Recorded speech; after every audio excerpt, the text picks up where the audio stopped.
The rain hammered against my roof like it had a score to settle. The kind of storm that makes you want to hide under blankets and forget life for a while. I was stretched out on my couch in Crestview, Colorado, wearing my old Broncos hoodie, scrolling through freelance design listings when a sudden knock sliced through the thunder. I'm Jenna Perez, a freelance graphic designer who thought she'd left her share of chaos behind in Denver. But that night, chaos came knocking. Dragging myself to the door, I expected a neighbor asking for sugar or a lost delivery.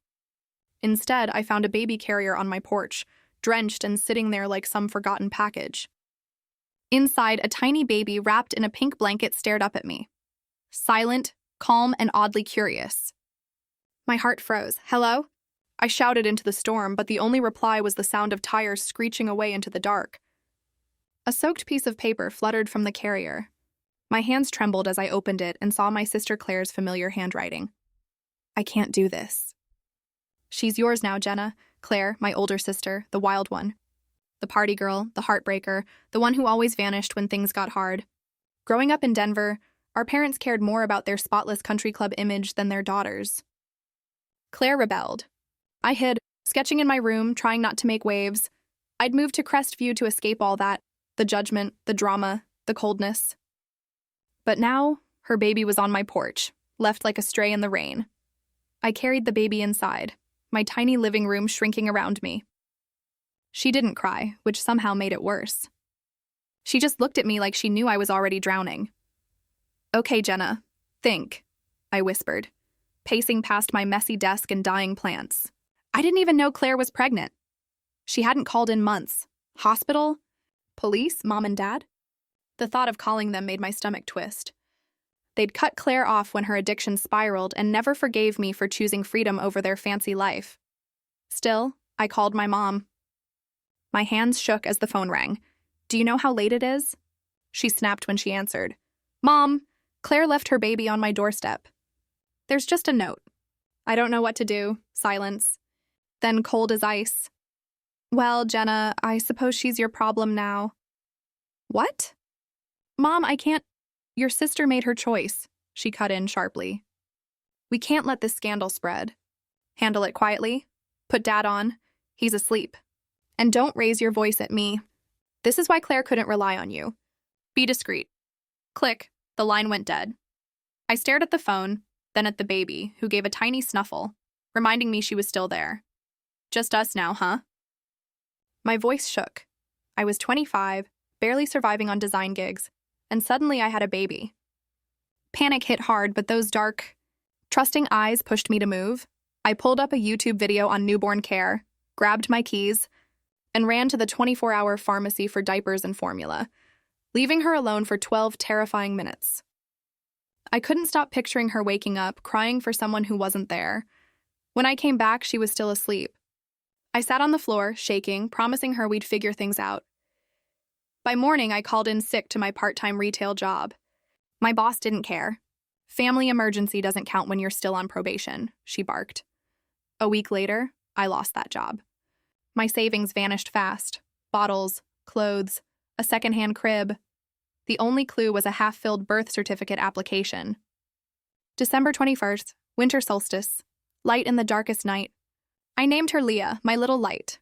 That first week, during a 3 a.m. feeding, I whispered, "I have no idea what I'm doing, but we'll get through this."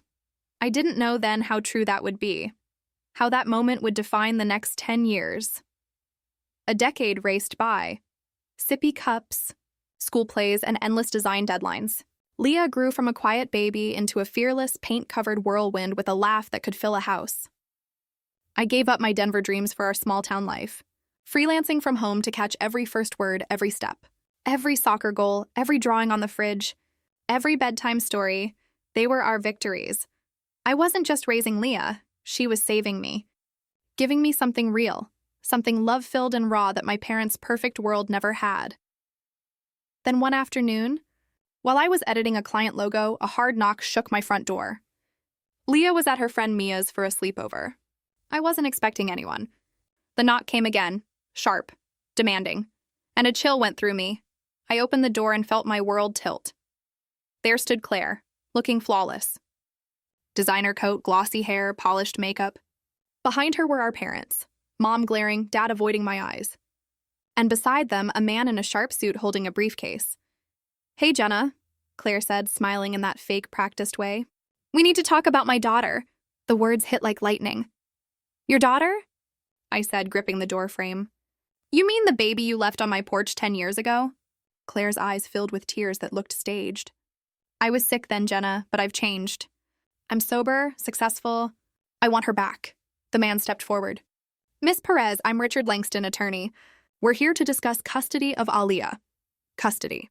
The word felt like a punch to the chest. But under the shock, something fierce flared up, a mother's instinct forged by years of love. "You're not coming in," I said firmly, blocking the doorway. "And you're not taking my daughter." "Our daughter," Claire corrected smoothly. "Let's be civil, Jenna." "Civil?" I laughed, bitter. "You left a newborn in a thunderstorm. That's not civil." My mom stepped forward, her pearl necklace shining like armor. "Jenna, stop being so dramatic. Your sister's trying to fix things. 10 years later or not, give her another chance." I pulled out my phone and called Christopher Caldwell, my best friend from college, and one hell of a lawyer. Within minutes, his blue pickup crunched into my driveway. He walked up steady, calm, and confident. "Perfect timing," Langston, Claire's lawyer, said tightly. "We were about to present the custody filing papers." "Then present them to me," Christopher replied, stepping beside me. "I'm representing Miss Perez." "You knew this was coming," my dad muttered, finally raising his eyes. "No," I snapped. "I just learned I can't trust any of you." We ended up in my living room. Christopher insisted it looked more cooperative. He sat beside me on the couch while Claire, my parents, and Langston perched awkwardly on chairs usually covered with Aaliyah's paint supplies. Langston spread a stack of papers across my coffee table. "My client has been sober for 3 years, has a stable home and a thriving career. She's ready to be a mother again? Sober?" I stared at Claire. "You were using when you had her." Claire dabbed her eyes with a silk handkerchief. "I was in a dark place, but I'm better now. I can finally give Aaliyah everything she deserves." "Everything she deserves?" My voice shook. "She deserves a mother who didn't abandon her. Grandparents who didn't call her a scandal. She's got straight A's, plays soccer, paints nonstop." "Did you even know that?" "No, because you've been gone her whole life." "We tried to be part of her life," Mom cut in sharply. "You pushed us away." Christopher raised a hand. "Let's stay on facts. You're accusing Jenna of alienating Aaliyah from her family. That's vague."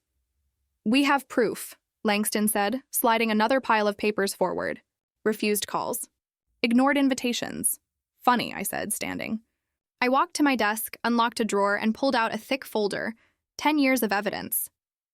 Voicemails, texts, emails, every time you dismissed her. Every insult, every absence.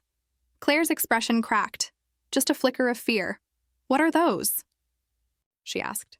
"Insurance," I said. "Against exactly this." Christopher flipped through Langston's papers, his brow tight. "They're requesting full custody, Jenna, with supervised visits for you." "Like hell," I muttered, my voice low but steady. "Get out. All of you. Christopher's handling this now. You can't keep her from me." Claire shot back, her perfect facade starting to crumble. "She's my blood." "Blood?" I pointed toward the wall, covered in Aaliyah's colorful paintings. Where was blood when she had a fever at 2 and I stayed up all night? Where was blood for every scraped knee, every school play? "You don't get to walk in now and pretend," Langston gave a smug smirk. "We're prepared to go public. The press loves a mother fighting for her stolen child." "Stolen?" Something inside me snapped. "I have the note, Claire. Want me to show that to the press?" Mom grabbed Claire's arm, glaring at me. "This isn't over, Jenna. You've always been selfish." They left, Langston's briefcase swinging like a threat. Christopher stayed, his face grim. "They're playing dirty. Are you ready for this?" I reached into my desk and pulled out a USB drive. Years of records, everything they've done. They have no idea how ready I am. The next few weeks blurred into sleepless nights and anxious days. I'd tuck Aaliyah into bed, her galaxy print pajamas glowing under the lamp.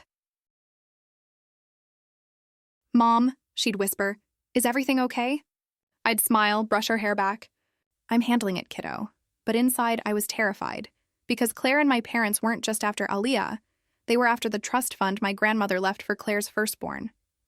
$2 million they could only control if Alia was in their custody. It wasn't about love.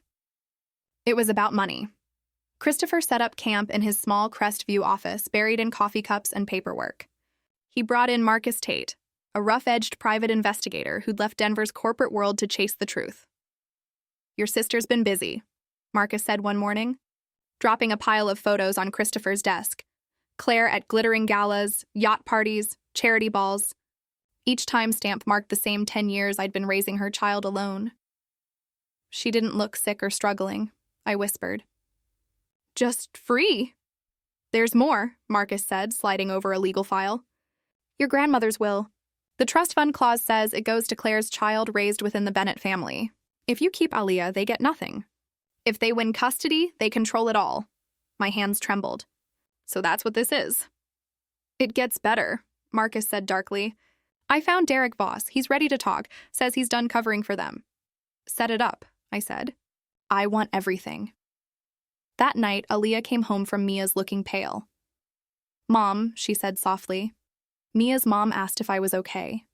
She said something about my real mom. My stomach dropped. What did she say exactly? She asked if I wanted to talk about her, and Grandma said on the phone once that you stole me. Her lip trembled.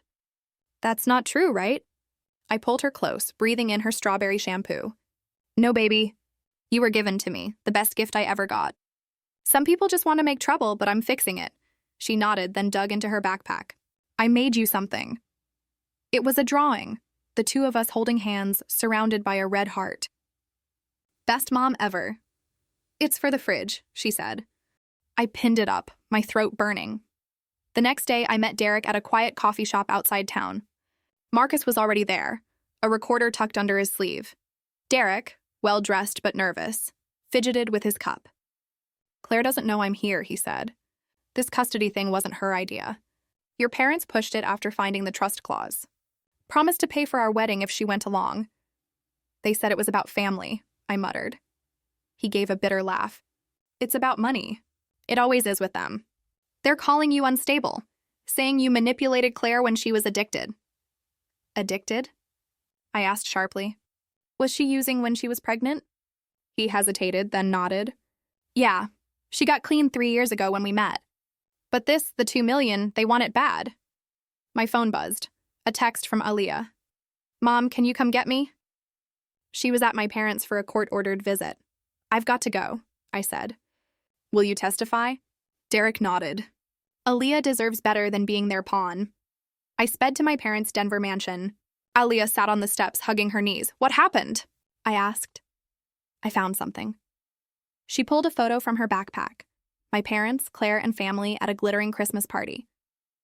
"Alia wasn't in it. There's no pictures of me in their house," she whispered. "And Claire kept calling me sweetheart, but she didn't even know I hate vanilla ice cream. Shouldn't a real mom know that?" I knelt down, cupping her face. "Sometimes people who should love us don't know how. That's not your fault." Back home, our neighbor Mara Evans knocked, her face firm. "Jenna, I saw Claire on the news claiming you stole her baby, but I was there that night. I saw her drop that carrier on your porch and drive off. Didn't even check if you were home." My heart pounded. "Will you tell the court that?" "I already called Christopher," she said. "Meeting him tomorrow. That child belongs with you." Later, Marcus sent more photos. Claire at meetings with private schools and financial advisors, planning Alia's future with money she didn't have. Then Gloria Ruiz, my parents' former housekeeper, came forward. "They fired me for knowing too much," she said, handing me photos of their custody plan drafted months before their surprise visit. "They called you a pretend mom. I won't let them destroy you." I looked at Alia's drawing on the fridge, our stick figures holding hands. Inside a heart, they wanted to make me the villain. Fine. I'd show them what a real villain looked like. The courtroom in Crest. View County felt suffocating, all polished wood and cold air. I stood beside Christopher, my palms damp, watching Claire, my parents, and Langston stroll in like they owned the place. Claire wore a modest dress, all false humility. My parents sat rigid, exuding fake dignity, but I wasn't that scared 25-year-old anymore. I was Alia's mom, and I had 10 years of love and proof behind me. "All rise," the bailiff called. Judge Helen Carter took the bench. My heart skipped. Marcus had once seen her dining with Claire. But now her eyes were sharp. Unbought. Before we begin, she said evenly, I need to address something. Mr. Langston, she said, turning to Claire's lawyer. Were you aware your client met with me last week? Langston paled. Your Honor, Save it. She lifted a folder of photographs, Marcus's photos. These were sent to the ethics board yesterday, along with your financials. We'll handle that later. For now, let's review the evidence. Christopher stood calm but relentless. Your Honor, we have documentation covering the full decade since my client became Aaliyah's guardian. He began with Claire's note, the one that started it all. I can't do this. She's yours now, Jenna. Then came the voicemails from those first chaotic weeks, Claire's voice crackling through my phone speaker. Just keep her for a month, Jenna. I'll send money. I promise. Another message. You're better at this than I am. She's safer with you. Next came my mother's text. Keep this quiet. We have the Bennett Foundation Gala tonight. Handle it discreetly. Each new message drained the color from my family's faces in court. Christopher called our old housekeeper, Gloria Ruiz, to testify. She stood tall and steady as she told the court about the papers she'd found in my dad's office. Plans to take Aaliyah away so they could claim the trust fund. Mrs. Bennett said Jenna's had her fun playing mother, Gloria explained. They wanted Aaliyah raised as a proper Bennett. Then came Mara Evans. Her voice didn't shake once. I saw Claire that night, she said. She left the baby on Jenna's porch in the storm. Didn't knock. Didn't wait. Just drove off, Langston shot up. Objection. Character assassination. No, I said, standing despite Christopher's warning glance. This is the truth, Judge Carter nodded. Continue, Miss Perez. I unlocked my phone and played a recording. Derek's voice, Claire's fiancé caught by Marcus. Once we get the kid, we get the trust fund. I pay off my debts. Who cares if she stays with her mom? Gasps rippled through the courtroom. Claire's mascara streaked down her face as she whispered to her lawyer. My mom looked like she'd been slapped. My dad couldn't lift his eyes from the floor. Your Honor, Christopher said, stepping forward, we have evidence of Claire's gambling debts, unpaid loans, and prior attempts to access the trust. This case isn't about love, it's a scheme for money. That's not true, Claire shouted, tears pouring. I love my daughter. I've changed. I faced her, my voice trembling but clear. What's her favorite color, Claire? What's she allergic to? What sport does she play? Who's her best friend? Her mouth opened, then closed like a fish gasping for air. It's purple, I said, tears burning. She's allergic to strawberries. She plays soccer. She wants to be a goalie. Her best friend's Mia. She loves painting, hates loud noises. You'd know that if you'd stayed. Judge Carter's voice softened. I've heard enough. She looked at my family, sharp, cutting. In 30 years, I've rarely seen such a heartless attempt to exploit a child. The custody petition is dismissed as with prejudice. I'm ordering an investigation into the trust fund and ethical violations. She turned to Langston. Mr. Langston, contact the bar before they contact you. Then to my parents. You are forbidden from contacting Jenna or Aaliyah outside legal means. Relief hit me like air after drowning. But I stood still, calm, steady. My mother rose. You can't do this. We're her family. No, I said softly. You're just the people we share blood with. That's not the same thing. The gavel slammed. Court adjourned. Outside, Claire caught up to me on the courthouse steps. Jenna, please. I'm still your sister. You stopped being my sister the night you left her in the rain. I turned away. Christopher's hand guided me down the steps, the Colorado air crisp and freeing. It's over, he said. No, I replied, thinking of Aaliyah waiting at home, probably doodling to calm her nerves. It's just beginning, but this time we're the ones writing the story. When I pulled into the driveway, Aaliyah was waiting on the porch with Mia and her mom, Carla. Before I could park, she sprinted toward me, her eyes wide. Mom, is it over? Did we win? I hugged her tight. It's over, baby. They can't take you away. Carla smiled through tears. We've got cookies in the oven. Chocolate chip, Aaliyah's favorite. Inside, the kitchen smelled like sugar and victory. The girls giggled, sneaking bits of dough when they thought I wasn't looking. My phone buzzed. A news alert. Denver custody scandal exposes trust fund scheme. My parents' perfect world was collapsing. Socialites didn't recover from headlines like that, Christopher called later. The ethics board's investigating Claire's private lunch with the judge. Langston's quit his firm. The trust fund's locked under new management. Your parents are selling their Denver home. Running, I said quietly. It's what they do. A crash from the kitchen pulled me back. Alia stood by the counter, glass shards at her feet, her phone in her hand. Her face pale. What's wrong, sweetheart? She handed me her phone, a text from Claire. I'm sorry. It doesn't fix anything, but you deserve to hear it. Do you want to reply? I asked gently. Alia shook her head and grabbed the broom. She's right. It doesn't fix anything. That night, after Mia and Carla left, Alia sat at the table, serious, the same determined look she had before a big soccer game. Mom, can I ask something? Anything. She pulled a folder from her backpack, legal forms printed at school. I want to change my name legally. I don't want to be a Bennett. I want to be Alia Perez, like you. My breath caught.